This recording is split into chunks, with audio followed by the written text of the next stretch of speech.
What? Sorry, I'm still stressing about this morning when my brother tried to steal my waffles. Okay, well, hopefully some news will help settle you down. Fashion is making a name here at NHS. The new Fashion Club is paving a path for new courses next school year. NHS News reporters Bryce, Colin, and Connor Jones tell you more. Fashion is evolving in Noblesville and in more ways than one. I originally went into this line of work for fashion. I loved sewing in high school, and so that was my kind of niche when it came to the... Not only will a fashion course be available to NHS students next fall, a fashion club is being started this year. We got such a high demand for it. A lot of people expressed interest when we kind of asked around, kind of tried to spread the word, and we got a lot of positive feedback, and we just keep getting more positive feedback. So You don't need to be a sewing expert to join the fashion course. Beginners are welcome too. Kate Butts explains what she wants students to learn. Well, it's going to be understanding how to actually use a sewing machine. I also want to hit on hand sewing. I think it's kind of a dying art, but I think it's just as important. So I want... Miss Butts is also the fashion club host, so she has a lot on her plate. FITM, the fashion, it's a fashion institute. They have one in California and New York, and we run the club through them. Bailey Pinsky, a senior and vice president of the fashion club, tells us her plans for the club. The plan for Fashion Club is pretty much to get a lot of girls and boys together to just pretty much express their individuality through what they wear. It's going to be a very creative group, and we're pretty much going to just do all different things. We talked about helping out at a women's shelter. Many avenues are being opened for Noblesville students. It's an exciting time to be a Miller. For NHS News, this is Bryce Colon and Connor Jones. It's time to party, BFFs. There will be a party on March 17th from 6 to 7:30 at White River Christian Church. If you have any questions, please talk to Miss Goldthorpe. So tonight, the annual 8th grade night will be held at our high school, along with informative sessions for members of the class of 2019 and their families. Tours will be led through the building. The program begins at 6:30 and runs until 8. It's time to register for the ACT. There are 2 more dates left before summer to take your ACT.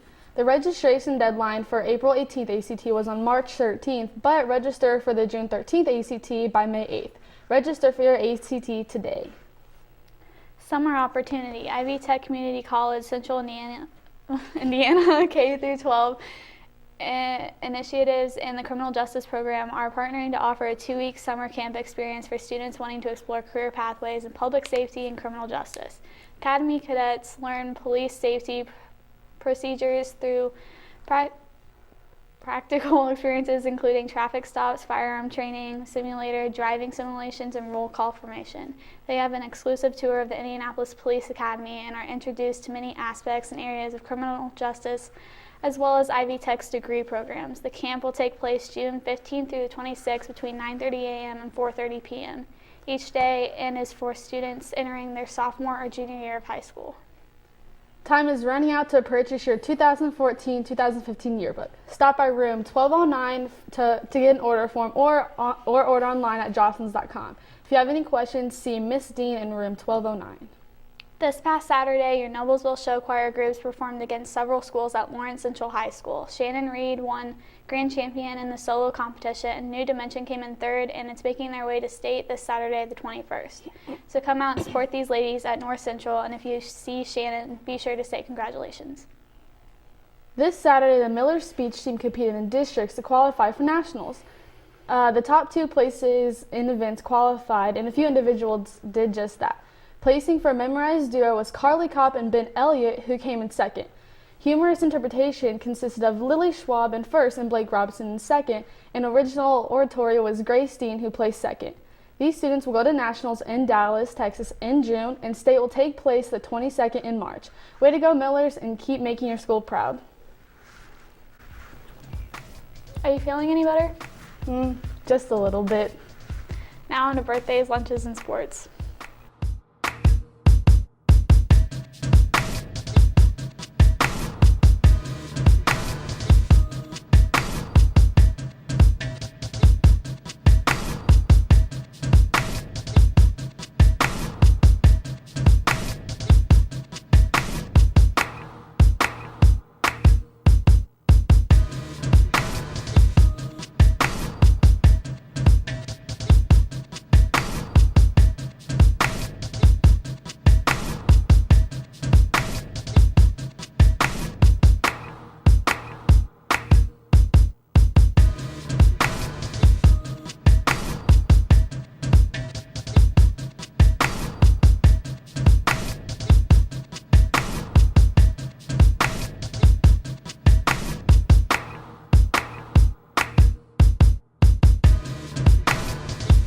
You know, since we started advertising on our Twitter page, we've been getting way more tweets than we used to. Really? Yeah, actually, I'm getting one right now.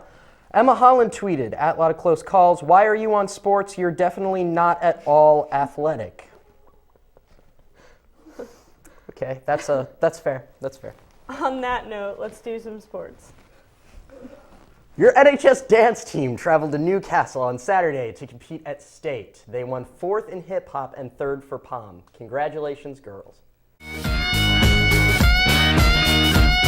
Saturday, your Noblesville girls track and field competed in the last state indoor qualifier. The state championship will be held Saturday, March 21st at Purdue University. Abby Little, Megan Line, Abby Crouch, and Peyton Ali not only qualified but were HCC conference champs. Dylan Palmer also qualified for the state finals in pole vault, and Amy Stivers in high jump, as well as setting a personal best jump of 5'1". Way to go, girls, and get them at state. Last weekend, the boys' track team traveled to Wabash University to take on the Hoosier Crossroad Conference. Jake Owens and Dante Wells went 1-2 in the 60-meter dash, as well as placing 2nd overall in the 4th by 2 with teammates Brett Bell and Jalen Garner, and winning the 4x4 with teammates Jordan Warren and Jalen Garner. Other top performances include Jalen Garner placing 1st in the 60-meter hurdles, Eric Hoffman in the 2-mile placing 6th overall, and the 4x8 team placing 4th. Nice job, boys, and good luck for all who qualified for state. Over the weekend, the JV volleyball team placed excellent, with big blocks by Luke Rex and incredible defense played by Brandon Miller and Dom Lee. The team made it all the way to the championship. They were stopped just short of the trophy with a loss to Roncalli, but played well all weekend with wins over HSC, Brownsburg, and Chittard. The JV2 team also played well in their first ever tournament with a win against Fishers and close games throughout the day. The boys finished with their tournament strong. The varsity volleyball team placed 3rd in the Bishop's Chittard tournament with wins over Columbia City and Fishers. The boys play tonight in their first home game of the season versus Lawrence North. It is a varsity-only match and starts at 6:30. It is free admission to all students who come out to support the boys. So make sure to come out and watch Jay Tiles and Sanu crash the ball on their way to state. So, Connor, I thought that was... What? No, I'm not upset. Connor, are you crying? No, that's just the lights. It's the lights. Peace, NHS.